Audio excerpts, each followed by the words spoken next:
got a tank.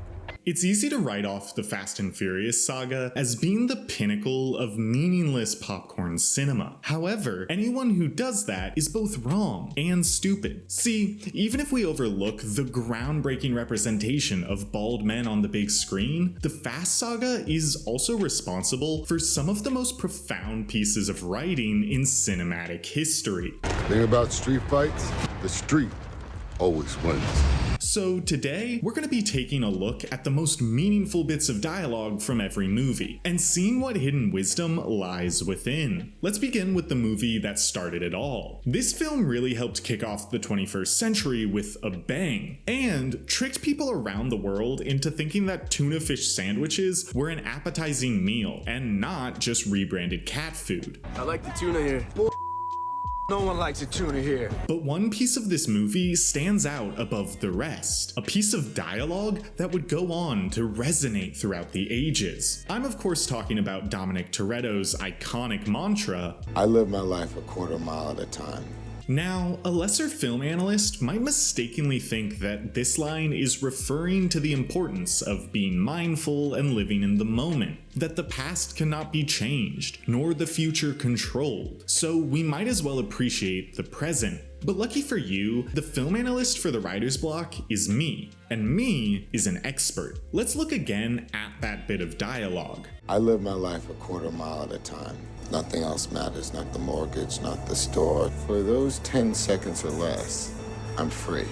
When examining the quote in its entirety, the real meaning becomes clear. What Dominic Toretto is actually doing is championing the inherent superiority of the imperial system of measurement. Dom is living the American dream, owning property, running a small business, leading an organized crime syndicate, all because he was willing to cast aside the vastly inferior metric system. Think about it. If he lived his life 402.336 meters at a time, what would he have then? Universal healthcare? What good would that do? It's not like death has any meaning in this franchise. Next, we have Too Fast, Too Furious. And despite losing the talents of Vin Diesel, rules are rules, and Brian O'Connor must have a muscular bald companion. Because of this, we're introduced to fan favorite character Roman Pierce. Now, you need to understand that Roman possesses a different kind of wisdom than Dom.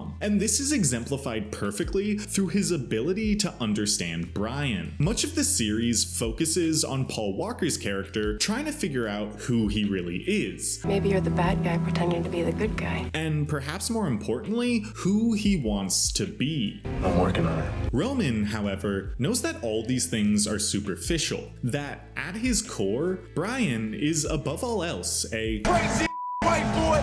This ability to understand who Brian really is allows Roman to better complement him as a partner. Knowing each other on such a deep level allows the two to get the job done when no other duo could. Furthermore, if only Brian knew sooner that he was in fact a crazy white boy, he could have spared his family from having to deal with all the pain his identity crisis caused. And that's why I'm taking time out of this video to raise awareness. If you or a loved one suspect that they might be afflicted with crazy white boy syndrome, call this number. It's not too late to get help. Now, if you thought Brian was the definition of white and crazy, you'd be wrong. That honor belongs to this guy. This is Sean, the star of Tokyo Drift, and the man who single-handedly ended reverse racism with his sick drifting skills. He learns a lot of valuable lessons over the course of the film, and almost all of them are taught to him by this guy, whose name is literally Han Solo. Ironically, he's more of an Obi-Wan in this story, especially with all the wisdom he gives out free of charge. You make choices and you don't look back. But the most important lesson of all comes when Han first recruits Sean as his apprentice slash errand boy. I don't care if you're sick as a dog or in bed with Beyonce. I call you show. This line really encapsulates the main theme of Tokyo Drift, which is, real friends don't let their friends engage in extramarital affairs with beloved musicians. In addition to being a musical juggernaut, Beyonce is married with 3 kids. What are you doing trying to mess up what they've got going on? That's incredibly selfish, and as your friend, I gotta say it, leave Beyonce alone. ain't running anymore.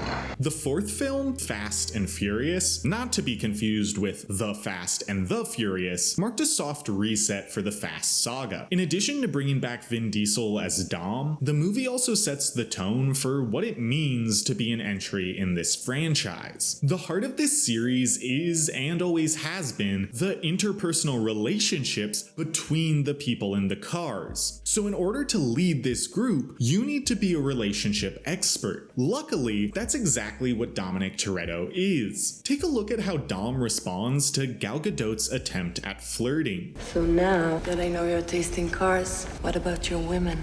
Well, it starts with the eyes. She's gotta have those kind of eyes that can look right through the bull to the good in someone. 20% angel, 80% devil. That doesn't sound anything like me. It ain't. Dom knows that all too often, people view being in a relationship as inherently good, or a goal to be pursued above all else. But in reality, it's only a good thing if the relationship is a good fit and brings out the best in both people. If you're aware of what you truly value in a person and don't try to compromise that just for the sake of companionship, you're much more likely to find a good partner. Meanwhile, Gal Gadot is pursuing Dom for superficial reasons. She blatantly ignores the fact that she isn't the type of person Dom wants to be with, because her sole focus is getting into a relationship, when it should be determining whether or not they're a good fit for each other. If Dom had been less committed to his values, the two might have entered into a superficial relationship that would prevent them from uniting with their ideal partners later down the road. Luckily, Dom knows what he wants, which is to date Thor's wife for a movie before reuniting with Letty. Next, we have Fast 5, which offers up a beautiful lesson in perception versus reality. See, the fifth installment of the Fast franchise is an action-packed heist movie with incredibly tight story structure. But that doesn't mean they don't have time to ponder important philosophical questions. For instance, when Dwayne Johnson's character, Hobbs, attempts to arrest the protagonists of the film, we get this exchange. You're under arrest. Arrest? I don't feel like I'm under arrest. How about you, Brian? Nah, not a bit. The deeply human truth at the center of this scene is that while they certainly inform one another, perception and reality are not one and the same. See, Hobbs truly believes that he is in the process of arresting two criminals, but Dom and Brian know a different truth, that while they might be on the wrong side of the law, they're fundamentally good people that will not be going to jail. But how do we reconcile these two opposing ideas? First of all, we see that it's important to consult other people. Sure, Dom doesn't think he's under arrest. I don't feel like I'm under arrest. But he also checks in with Brian to see how accurate his interpretation of reality is. How about you, Brian? Nah, not a bit. By putting his own ego aside and deferring to the wisdom of a trusted advisor, Dom can stand firm in his belief. Meanwhile, Hobbs has his whole team behind him, but does he ask any of them about their perspective? No. His hubris tricks him into assuming that his perception of reality is without error, which will come back to haunt him sooner rather than later. The second step in determining whether your perception of reality is accurate comes by way of re-examining the facts. It's easy to believe that the small bit of truth you possess is the whole truth, but this is rarely the case. After having his views challenged by Dom and Brian, Hobbs points out, Your mistake is thinking you've got a choice, boy. And the thing is, he's not wrong. They don't have a choice. Either they're under arrest or they're not, and it would be foolish to assume that their desires could affect reality one way or the other. But Dominic Toretto is no fool, which is why, rather than dealing in partial realities, he gathers all the facts. And one fact in particular is key to proving his point. Your mistake? Thinking you're in America. You're a long way from home. This is Brazil. In his arrogance, Dwayne Johnson completely forgot about his geographical situation. He was so focused on the facts that supported his viewpoint, he overlooked the most important detail of all. This is Brazil. It just goes to show the dangers of hubris. A good leader bases his decisions not on ego, but on trust in his team. If Hobbs simply possessed the humility to consult with those under his command, any one of his men could have told him, This is Brazil. and Dwayne Johnson would not have been made to looketh the fool. Next, we have Fast and Furious 6, which is most notable for bringing Michelle Rodriguez back into the franchise. Like Guardians of the Galaxy Volume 3 and The Notebook, this film tackles the question, what do you do when the love of your life forgets who you are? With Dom's answer, of course, being to fight a tank. But with regards to Letty specifically, it's really great how the franchise chose to handle her reintroduction. Rather than immediately bringing her memories back, it takes almost 2 films for the Letty we know to fully return. That girl you remember, it's not me.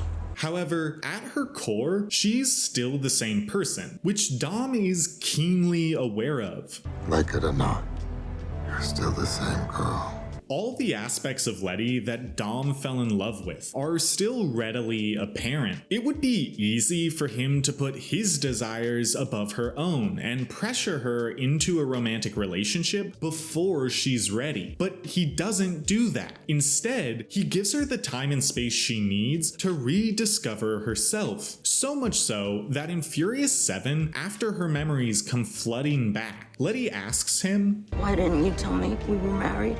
to which Dom replies, Because you can't tell someone they love you. Once again, we see that Dom cares more about the relationship being healthy than whether or not there is a relationship. He's still madly in love with her, but until she loves him back, there's no relationship to be had. It's only in respecting Letty's independence and agency that Dom winds up reuniting with the woman he adores. Now, before we move on from Furious 7, we need to talk about this fantastic piece of dialogue. Did you bring the cavalry?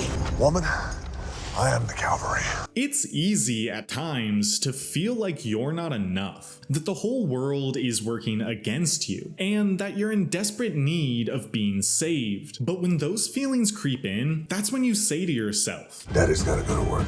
and remember that you are more than capable of saving yourself. Everything you need, you already possess. You might feel like King Theoden at Helm's Deep, but in reality, you're actually the riders of Rohan. Now, a big part of the Fast Saga is that the bad guys aren't allowed to be bad guys in more than one film. Unless, of course, you're Charlize Theron with dreads, in which case, it's gonna take at least 2 movies before we're able to forgive that look. In Fate of the Furious, not 1, but 2 evil Shaw siblings find redemption. Luke Evans and Jason Statham, the villains from movies 6 and 7, are given the important task of rescuing Dom's newborn son. After freeing him from the plane he's being held captive on, an intense firefight ensues, which not only delivers great action, but a powerful lesson in parenting as well. In this moment, Deckard Shaw is the primary caregiver and protector of young Brian. It's not only his job to keep him safe from physical harm, but emotional damage as well. While it might be convenient for Deckard to solely focus on his problems, like the guys shooting at him for example, he puts in the extra time and effort to keep baby Brian from being exposed to the harsh reality unfolding around him. By putting headphones on the baby and making sure he doesn't actually witness any violence, Deckard ensures that Brian will be far more well adjusted and emotionally healthy when he's older. Additionally, Deckard taking on this role, even though it's just for a brief moment, shows that family is not defined by blood, but rather by bond.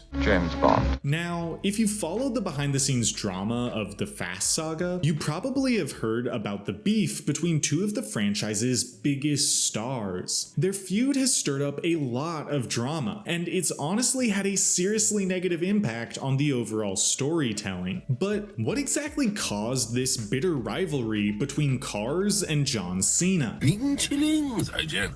When questioned about his distaste for the automotive actors in the film, this is what he had to say. They literally call themselves Decepticons. That doesn't set off any red flags? Saying something this controversial about his co-stars could easily cost him his job, but there's a lot of truth in what John Cena has to say. Society puts a lot of pressure on us to be as non-confrontational as possible, but that doesn't mean you should ignore when a person does wrong by you. When someone shows you who they are, believe them. And if they're a deceitful, shape-shifting robot, you're by no means obligated to forgive them for what they did to Cybertron. Now, this video certainly does not cover all the profound wisdom found within the Fast franchise, so if there's a quote you find particularly impactful, write it down in the comments, and click here to see an analysis of the best dialogue from Andor. I'm Dylan, and this has been The Writer's Block.